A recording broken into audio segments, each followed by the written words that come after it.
É isso, todos corram. Corra! Uma onda de assalto rápida, pesada e imparável cercou Moscou. Em toda a Rússia, de norte a sul, está em chamas. Aeroportos estão fechando. As defesas aéreas estão colapsando. O pânico e a impotência estão aumentando. E a uma velocidade sem precedentes, desde 15 de fevereiro de 2026, Moscou está cercada por um anel de fogo. Cada canto do país está ocupado por drones e mísseis ucranianos. Não há lugar seguro para se abrigar. Para quebrar essa pressão, Putin lançou um ataque em grande escala à Ucrânia na noite de 22 de fevereiro. Instalações de energia em Odessa, a enorme planta de produção pertencente ao gigante americano de alimentos Mondelez, em Trostianets, infraestrutura civil e edifícios em Kiev e seus arredores.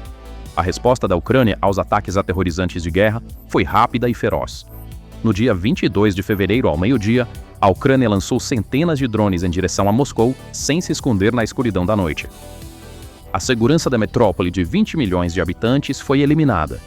Esta foi a fase final de semanas de retaliação maciça e 12 anos de vingança.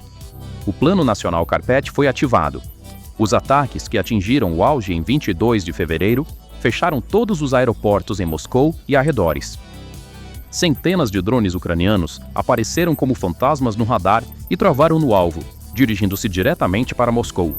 Sirenes começaram a soar freneticamente na capital e nas redes de segurança ao redor. Diante dessa situação, a administração do Kremlin foi forçada a tomar uma das medidas mais radicais nos protocolos de aviação ao ativar o Plano Carpet em todo o país. Implementar esse plano significava fechar o espaço aéreo para voos civis e transformar o céu em uma zona de operação militar. Os aeroportos Vnukovo, Domodedovo, Sheremetyevo e Zhukovsky são as grandes artérias que conectam o país ao mundo exterior e às suas próprias regiões internas. As operações nessas instalações foram interrompidas em questão de segundos, resultando em uma situação de paralisação. O prefeito de Moscou, Sergei Sobyanin, afirmou que os sistemas de defesa aérea neutralizaram 20 drones que se aproximavam da cidade, tentando transmitir que a situação estava sob controle. Operacionalmente, no entanto, a realidade nos terminais pintava um quadro muito mais complexo de pânico.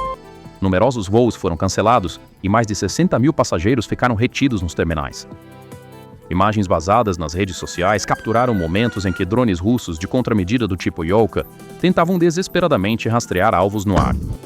No entanto, essas intervenções manuais são insignificantes diante de centenas de ameaças autônomas cobrindo o céu. No solo, a situação é ainda mais grave. A pior tempestade de neve em 200 anos que atingiu Moscou em 19 de fevereiro já havia paralisado a capital de 20 milhões. As rodovias que conectam as cidades estão bloqueadas por montes de neve intransitáveis e enormes acidentes em cadeia. A paralisação na logística significa que não apenas os civis, mas também a cadeia de suprimentos militares está congelada. As ilusões de investimento do Estado também estão desmoronando uma a uma sob essas duras condições naturais. O pânico dentro de Moscou não pode mais ser ocultado, nem mesmo nas transmissões de propaganda. Até mesmo os apoiadores leais do regime estão sendo esmagados pelo peso da realidade. As declarações do renomado blogueiro russo, Goleman, resumem dolorosamente o colapso psicológico por trás das linhas de frente e o colapso do sistema.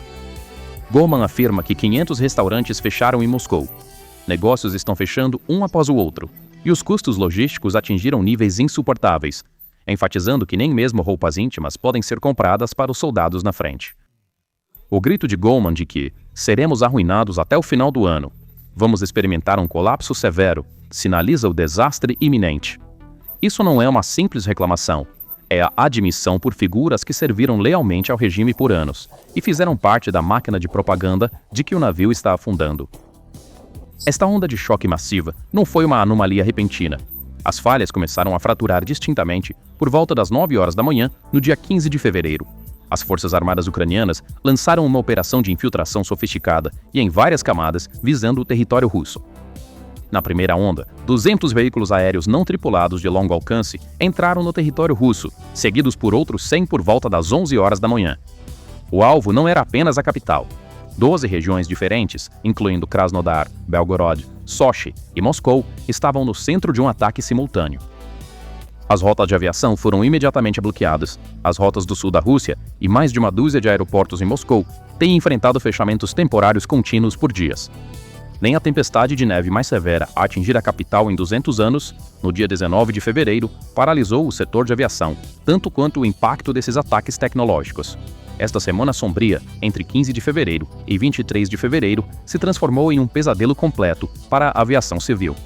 Os eventos da terceira semana de fevereiro de 2026 são um exemplo de uma guerra assimétrica multidimensional, envolvendo não apenas a aviação civil, mas também a aviação militar e a infraestrutura energética.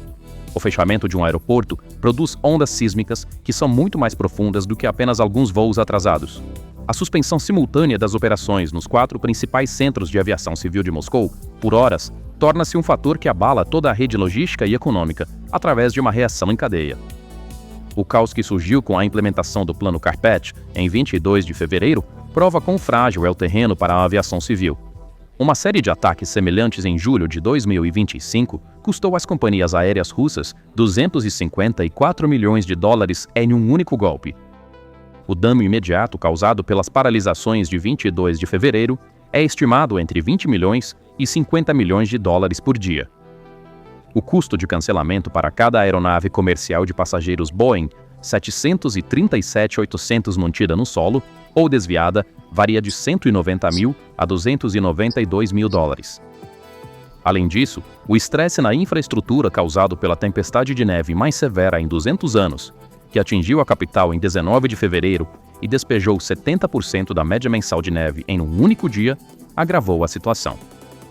Neste ponto, onde desastre natural e operações militares se cruzam, a capacidade de gestão de crises de Moscou foi completamente paralisada.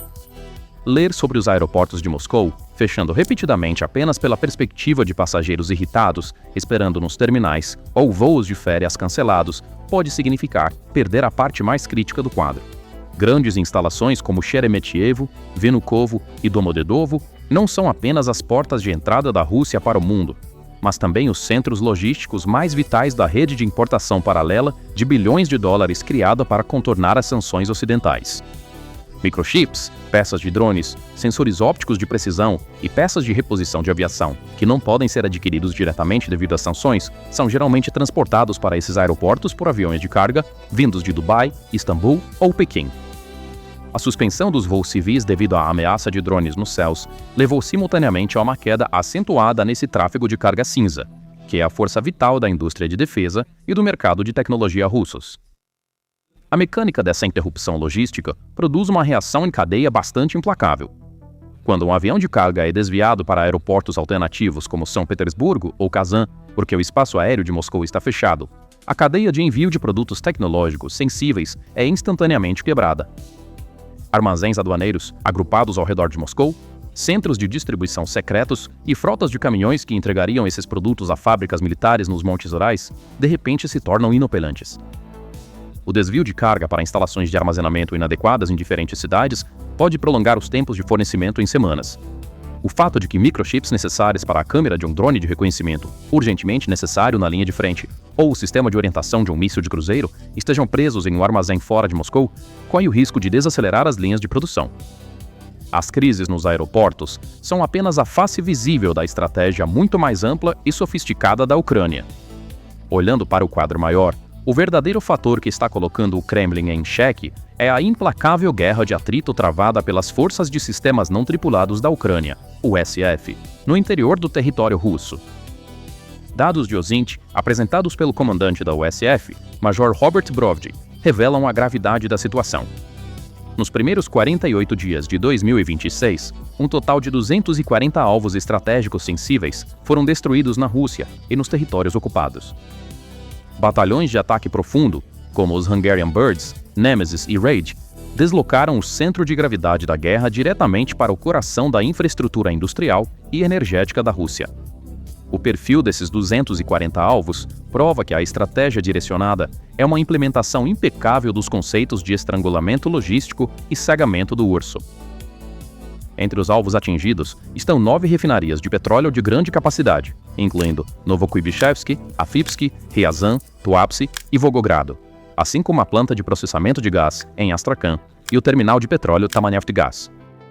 Sem parar por aí, instalações químicas críticas como Shukno Azot e Dorogoboj assim como pelo menos 12 aeródromos militares estratégicos, incluindo Engels, Kalino, Millerovo e Saki, foram alvos. Entre 1º e 17 de fevereiro, as forças ucranianas atingiram 16 mil alvos inimigos, eliminando completamente as linhas de abastecimento traseiras do exército russo. A maior conquista militar desta ofensiva estratégica em grande escala é que forçou a Rússia a um dilema impossível. Ataques implacáveis a Moscou e a instalações energéticas profundas forçaram o Kremlin a retirar sistemas de defesa aérea das linhas de frente para proteger o território continental. De acordo com dados do Estado-Maior-Geral da Ucrânia e pesquisadores independentes, a Rússia perdeu 1.303 sistemas de defesa aérea desde o início da guerra.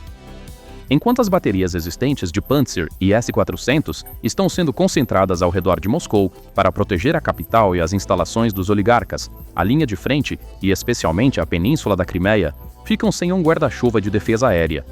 Com a queda gradual dos radares e centros de comando na Crimeia, o bastião geopolítico da Rússia no Mar Negro foi transformado em uma armadilha mortal. Mais de 1.300 drones, 1.400 bombas guiadas e mísseis, que as fontes russas deveriam ter alocado para a linha de frente, agora se transformaram em uma chuva de destroços, caindo sobre seus próprios cidadãos nos céus da capital. Essas operações realizadas pela Ucrânia, usando drones Beaver, OSA e FPV modificados, tornaram obsoleta a doutrina de defesa aérea de bilhões de dólares da Rússia, com sistemas que custam apenas alguns milhares de dólares. O caos nos aeroportos de Moscou é apenas um reflexo dessa enorme assimetria tecnológica e impasse diplomático.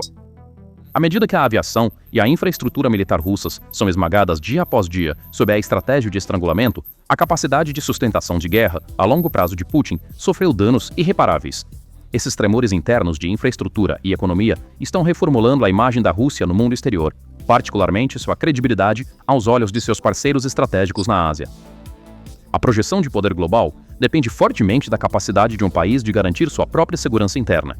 Torna-se extremamente difícil para um Estado cuja capital esteve sob alertas de ataques aéreos por semanas, cujos principais aeroportos estão constantemente fechados para voos e cujas instalações energéticas mais críticas enfrentam a ameaça de serem destruídas, manter sua imagem como um fornecedor confiável no cenário internacional. Gigantes como a China e a Índia, o maior refúgio de Moscou contra as sanções ocidentais, estão monitorando de perto essas crises logísticas e de segurança. Para esses países, a Rússia é uma enorme estação fornecendo energia barata. No entanto, a complexa rede logística conhecida como Frota Sombra, estabelecida para contornar sanções, está enfrentando um estresse operacional significativo à medida que portos e infraestrutura russos se tornam alvos. O risco de ataques às instalações de carregamento em São Petersburgo ou nos portos do Mar Negro está aumentando os prêmios de seguro marítimo, ao mesmo tempo que prolonga os tempos de espera para navios presos nos portos. Esta situação tem o potencial de causar interrupções nos fluxos de petróleo para os mercados asiáticos. Mais importante, esta situação enfraquece o poder de negociação do Kremlin na mesa. Essas vulnerabilidades na cadeia de suprimentos podem abrir caminho para Pequim, em Nova Delhi, exigirem descontos muito maiores de Moscou. A Rússia, lutando para proteger suas próprias refinarias, está passando de superpotência energética, ditando termos aos compradores asiáticos, para a posição de um vendedor desesperado, aberto a qualquer concessão para descarregar seus produtos.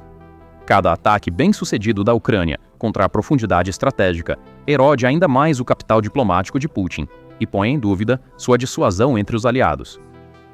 Além disso, uma erosão semelhante no mercado de exportação de armas parece provável. O desempenho dos sistemas de defesa aérea russos contra drones comerciais modificados ou UAVs ucranianos relativamente lentos levanta sérias questões para compradores globais desses sistemas. A reavaliação das tecnologias militares que foram comercializadas como invencíveis por anos, à luz do que está acontecendo nos céus de Moscou, coloca em risco os contratos de longo prazo da indústria de defesa da Rússia. Esta guerra assimétrica não está apenas causando destruição física no terreno, mas também está gradualmente desmantelando o mito do urso invencível da Rússia, levando o país ao isolamento diplomático e ao cerco econômico. Dias de ataques de drones e repetidos fechamentos do espaço aéreo de Moscou indicam que um limiar irreversível foi cruzado na dinâmica da guerra. À medida que escudos avançados de defesa aérea falham diante de ameaças assimétricas de baixo custo, a ilusão do Kremlin de uma zona segura para seu povo começa a desmoronar. Dezenas de milhares de pessoas presas em aeroportos e refinarias estratégicas em chamas provam que o custo da guerra já não é apenas um conceito pertencente às linhas de frente. Este processo prende a Rússia em um dilema que a forçará a retirar seus recursos militares para o interior, aumentando suas vulnerabilidades na frente. Cada sirene no céu sinaliza aos arquitetos da guerra que a verdadeira conta está começando a ser paga em sua própria capital. À medida que as áreas consideradas seguras diminuem, as ondas da crise estão chegando à frente doméstica. Então, quais são seus pensamentos sobre isso? Por favor, compartilhe suas opiniões nos comentários. Para se manter informado sobre as análises especiais da PPR Global, inscreva-se em nosso canal e não se esqueça de ativar as notificações. Obrigado por nos escolher.